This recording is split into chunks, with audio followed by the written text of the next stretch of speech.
Hi, good afternoon, good evening, good morning, wherever you are, wherever you're watching us. Whether you're watching us live or whether you're watching us back, welcome. My name's Sarah Needham, and today I'm very excited to introduce you to Hjörtur. Now, I've got the name slightly wrong in the pronunciation. I'm hoping that was good enough. But I'm really curious because we've just had a little bit of a get to know. We didn't know each other before half an hour ago. And we've just been chatting, and I've learned he's got a degree in anthropology. And as a coach, I go, oh, that's exciting. I love to get to know people. So today we're going to dive in and explore why you're getting involved in Green Vision. I'm super excited to meet you in Malta next month. But I'd like you, first of all, to just give our audience a little bit of an intro as to who you are and, your background. Well, thank you very much, Sarah, and congratulations on a good performance on pronouncing my name. That was really, really good. And nice to welcome you all out there.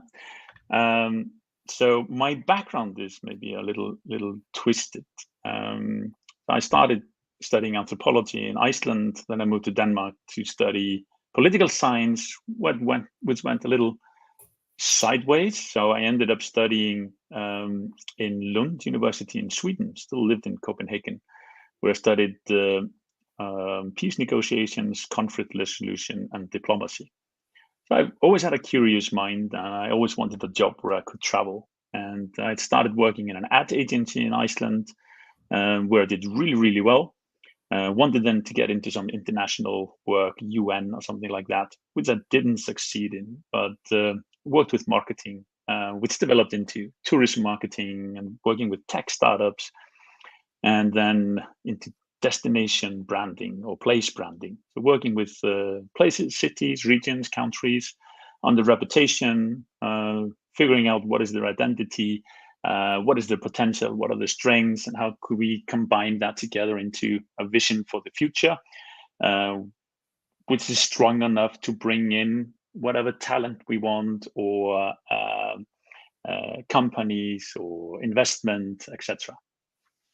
So that's in brief my background and what I do. I currently live in Denmark. I lived in Greenland for a period of time. I was the CEO of Visit Greenland as well, which was an adventure. Everything that you've said resonates so much, because obviously as a coach, I'm looking to do this with people, and you're basically looking to do this with entire cities or regions or countries, which is like super interesting. And also this kind of angle that you bring to this is quite often what I've seen from the work that you do is you're going into places of a point of crisis and trying to help them come through that crisis. But I guess what is that for you? Why that driver to actually be at a place where obviously a lot of us would try and avoid, because it is quite a difficult space to work in, to see these spaces at a time of crisis? Well, yes and no. I think places in crisis are places in change. I got this question a couple of weeks ago at another event where I was. If it wasn't difficult to be in places of crisis, because I would be seeing all the worst of humanity and what human people were going through. And I don't experience it that way. Sure, some bad things have happened, but when bad things happen, we see the most beautiful parts of humanity. It's when people really come together. They put everything aside to help each other. They reevaluate, okay, what is it that we are? What are our core values? What are we here for? And they really unselfishly help each other to get through that crisis. So I think crisis is actually a place of where you find the most beautiful stories of humanity and how people come together and help each other. It is super inspiring. And when you're in a mode of crisis, you have already paid a very, very heavy price.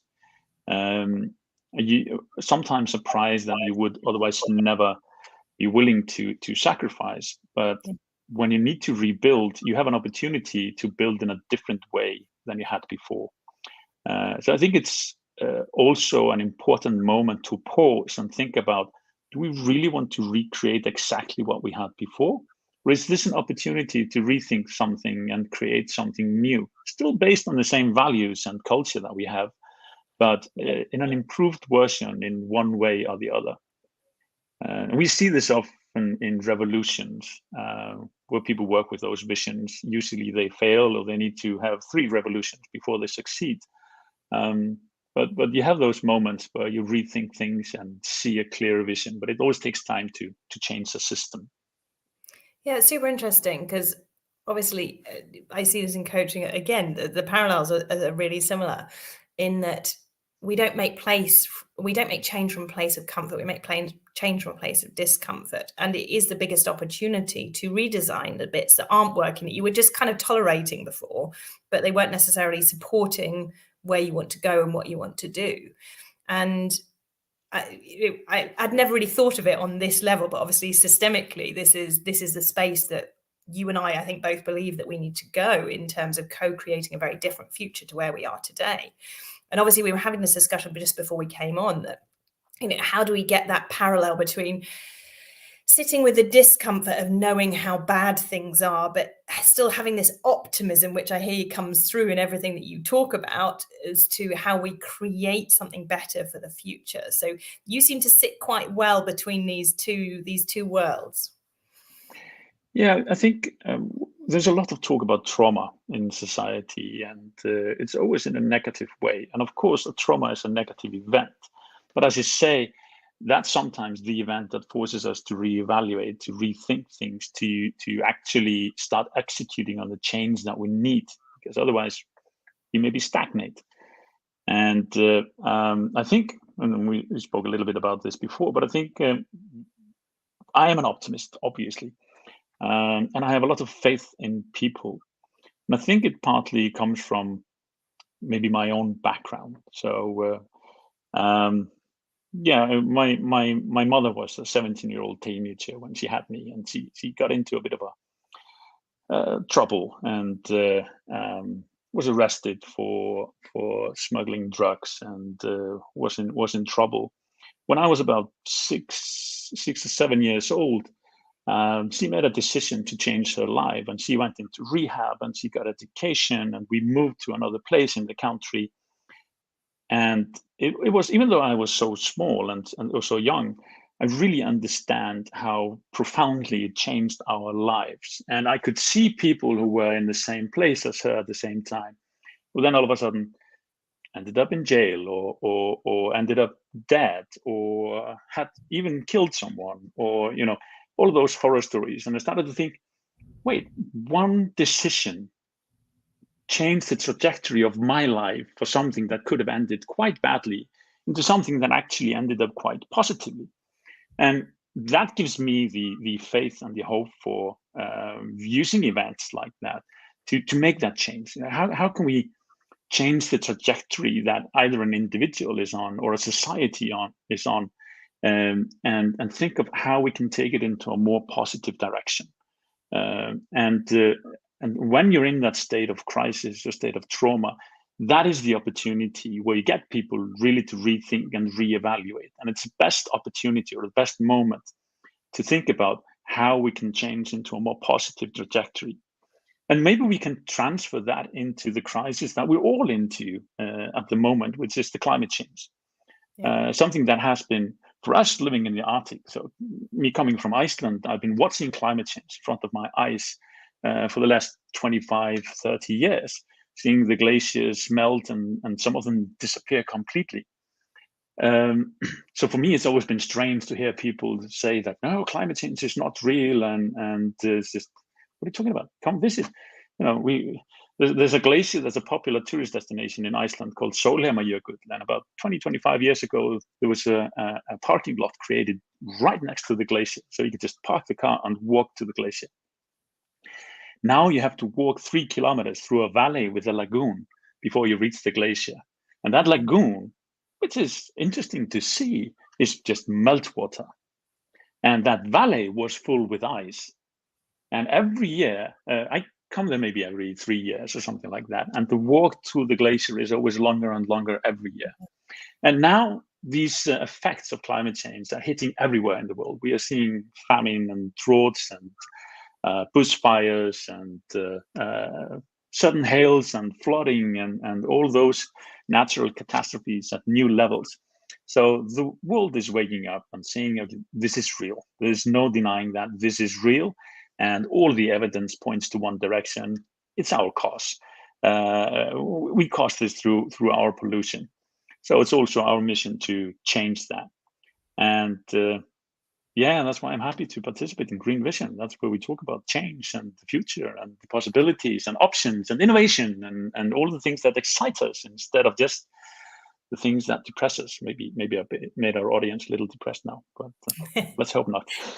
Well, I mean, yeah, I mean, you've spoken a lot about the consequences, but what would you think is like one of the biggest kind of immediate changes, if it happened today, that would really help shift us in this direction towards creating this more sustainable future? Well, that's a very good question, and I think if I had the answer to that would be fantastic. But I think it's a matter of mindset, and I think what we need is a change of mindset. And I think we're getting there. We're getting closer and closer. We need to start thinking about the world in a different place, in a different manner, our relationships in a different manner. And in general, we need to think about change in a different way. And I think, I mean, you're a leadership coach. And when we look at leadership has come a long way in the last 30, 40 years. And embracing change. And that's really what we need to focus on. I think the most important skill of this decade is adaptability. We are seeing climate change forcing us to adapt, but we also seeing technology that is forcing us to adapt. It's not 20 years ago with the arrival of the internet, and now AI is also forcing us to rethink our processes and everything that we do. So I think we're getting more and more leaders who are not constantly resisting change and swimming upstream, but that are rather embracing change and seeing the opportunities that come with it, and thinking about, okay, how can I make the most of this opportunity? How can I use this as an opportunity to innovate and to be the one that does not try to protect the past that is already outdated, but to create the future that will make us prosperous and living a better life in the next decades. Yeah, it's interesting because, I often talk about what it takes to be a leader, taking action towards this. And you've touched on a lot of these kind of, it's about co-creating, it's about not holding on to or trying to prove almost, which is where a lot of leaders have been in the last kind of 20 years, is proving that they're right. And now it's, those leadership skills are fundamentally changing, definitely. But I mean, what does it mean for you to be a leader and taking action towards this? What are the challenges that you're facing? I see myself as a storyteller. So I think for me as a leader, it's about creating the right narrative. Yeah. And to create the right narrative, we need to understand where our audience is coming from. And I think that's maybe one of the most fundamental challenges that leaders have. We have a lot of companies where you have the CEO, really visionary. He's really on board in being a leader for change. We have a board that is very progressive and has great minds in it. But getting that through the entire organization, when you have maybe thousands of employees who've been doing the work the same way for the last 40 years, that's an enormous challenge. And I think for leaders today, that's maybe the biggest challenge. Okay, how do we interpret or communicate that vision so that we have everyone on board? How can we combine that vision with our identity and the identity of the employees and the values of the employees, to get them to understand that if we are going to protect those values, we need to change. Continuing as we are is not protecting those values. It's protecting comfort, the comfort of not changing. So I guess that's maybe the biggest challenge. It's understanding, okay, what is the right narrative here? How do we connect with people? And how do we get them on board behind our vision? Yeah, it's interesting you're talking about this, because what comes to me as you're talking is actually forming businesses as seeing them more as communities now? Because previously, years ago it was churches and it was, your local community. And now a lot of people associate most strongly with their business in terms of community. So, you're now talking about a narrative and creating that, like, that belonging through businesses, through where you're spending a lot of your time, quite honestly. And so how do you help people overcome these kind of challenges in terms of, because I call it alignment. You're aligning, you're taking a stand for something that you believe in, that aligns with the vision of the goals of the business. But how do you help people kind of overcome these challenges? Because you're doing it at a very systemic level in the work that you do.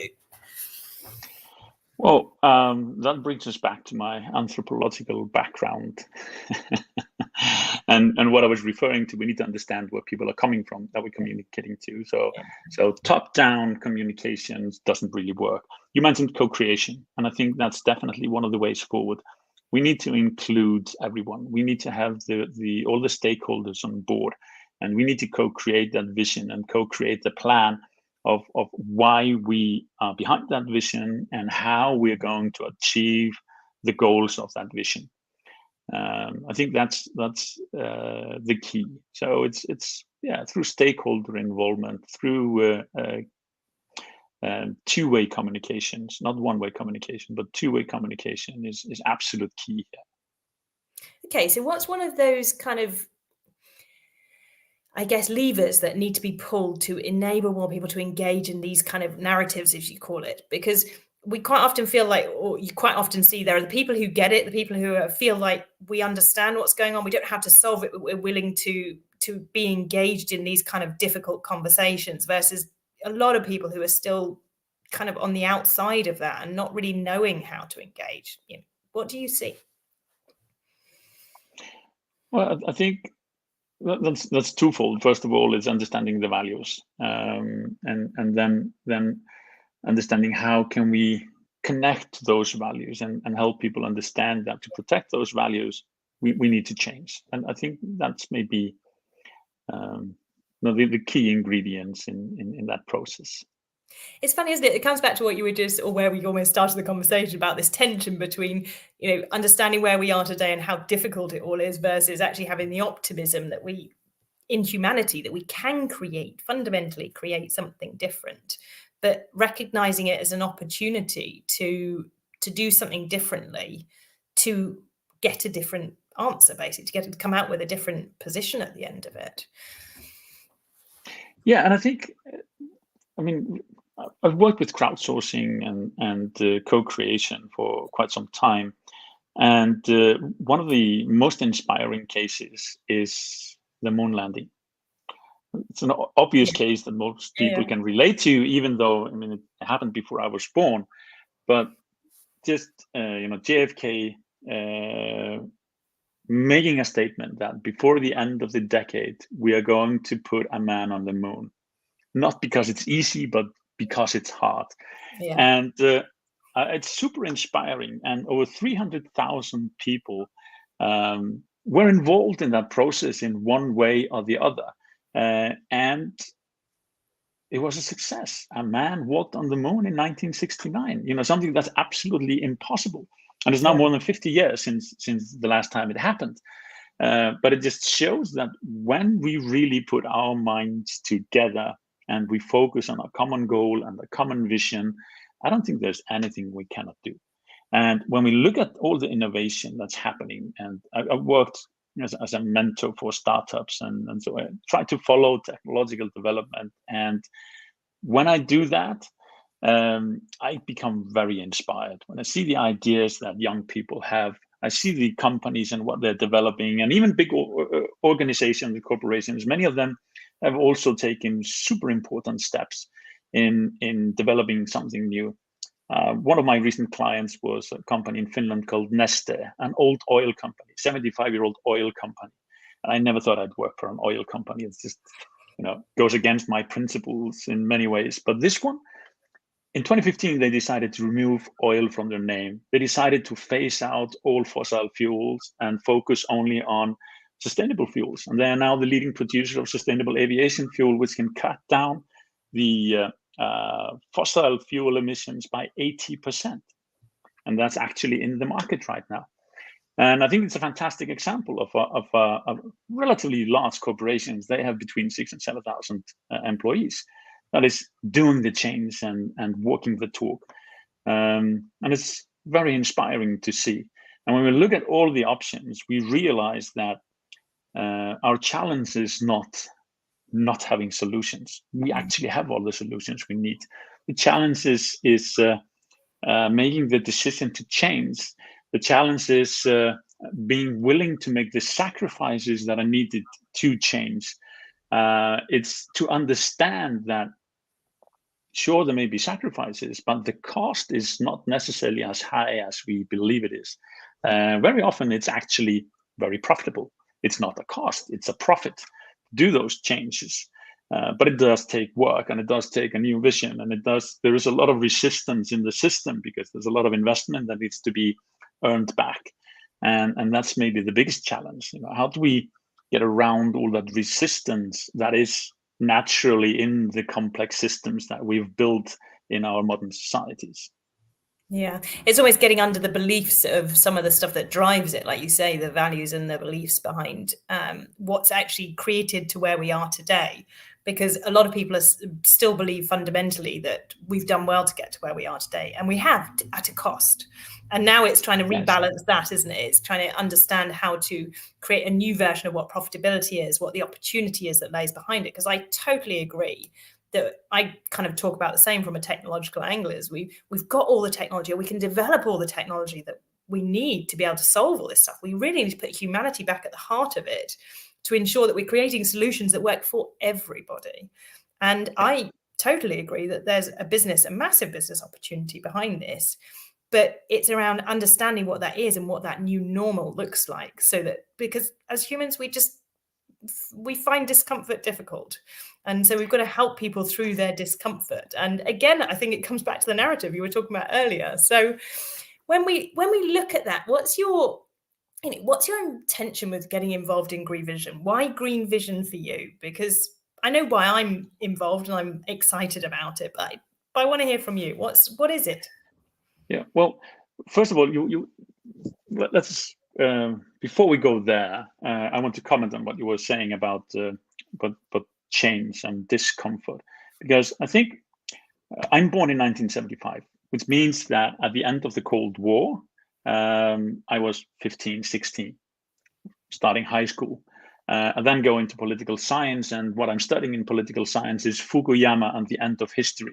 And for me, it was like, it was end of all conflict. There was one ideology that has proven to be the right one. It was neoliberalism. And we were just on the flight path to the future, to the bright future. There was nothing going to stop the world. We had solved all the problems, and it looked like it was going to be so easy.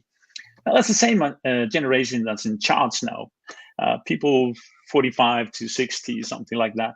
These are the leaders of today, and I think it's a big bite to swallow that this nice vision that we had in the 90s isn't the reality. We are seeing it both with climate change. So neoliberalism isn't really working out because we are using up all our resources, and we didn't calculate how we are spending vital resources like clean water, clean air, etc.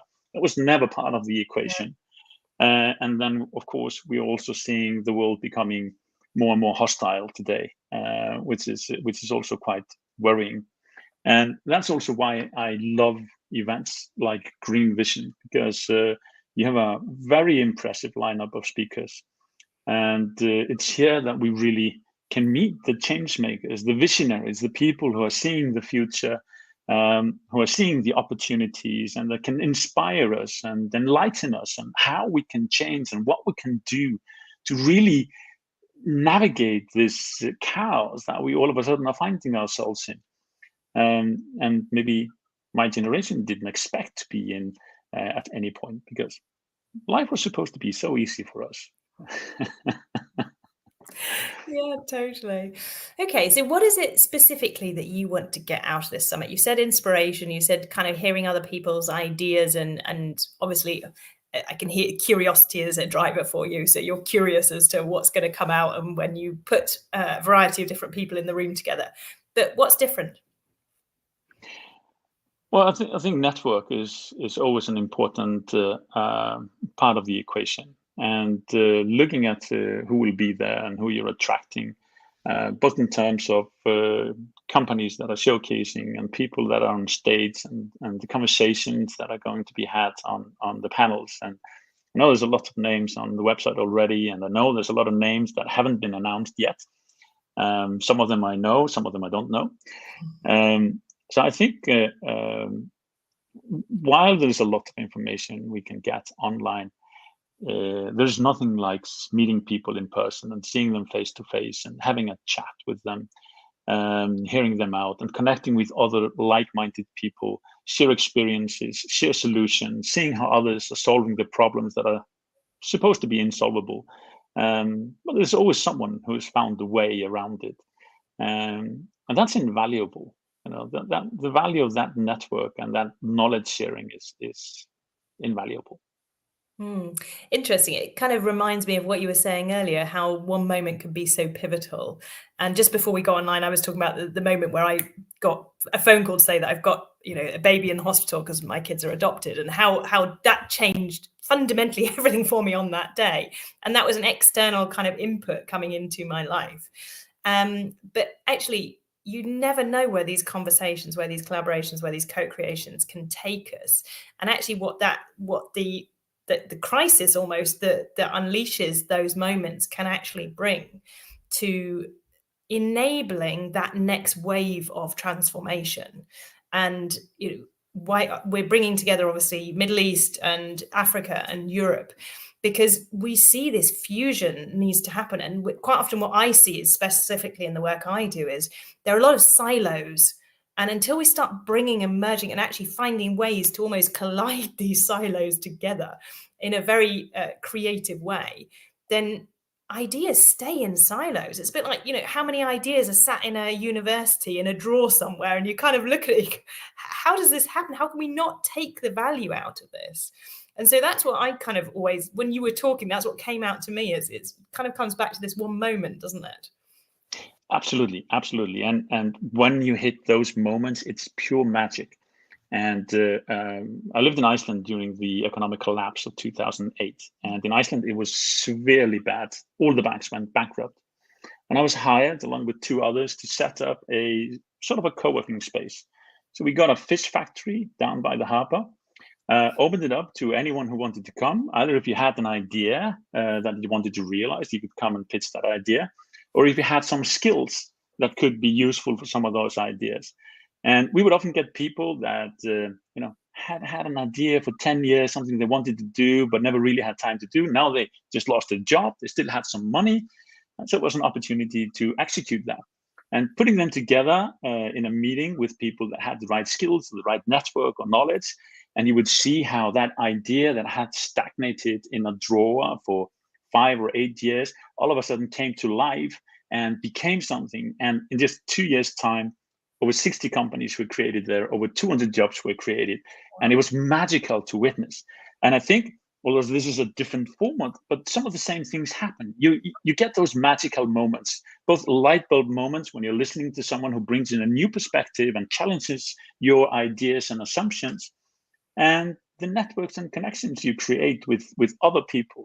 And looking through the list, I need to applaud your diversity. It's excellent, with people from, as you say, Africa, Middle East, India, and a good variety of both female and male speakers. And I think that's very, very good. So I look forward to hearing different perspectives and experiences and viewpoints. Well, I know Sabrina's watching this in the team, so they'll be very pleased to hear that. Thank you very much. But maybe you can just, maybe just to kind of close out, you can share one of the people maybe you're looking forward to connecting with or having a conversation with or listening to on stage, someone who's going to be at GSC that you've seen, you go, oh yeah, that would be fun. Well, a specific name. Now you're putting me on the spot. I'm horrible with names, but I think one area. Which of the tracks are you most excited about? Well, tourism is the track that I work most with, so I'm very much looking forward to that track, and I know there's going to be a lot of very, very interesting people speaking there. I don't want to spill the beans of some of those names because I know they haven't really been announced, and I know others are in negotiations. But I know there are thought leaders there. I know there are people who really crack the code in some of the challenges that we are facing, and I'm very much looking forward to meeting and having discussions with. So Cool. yeah, it's gonna be good. I mean, no doubt.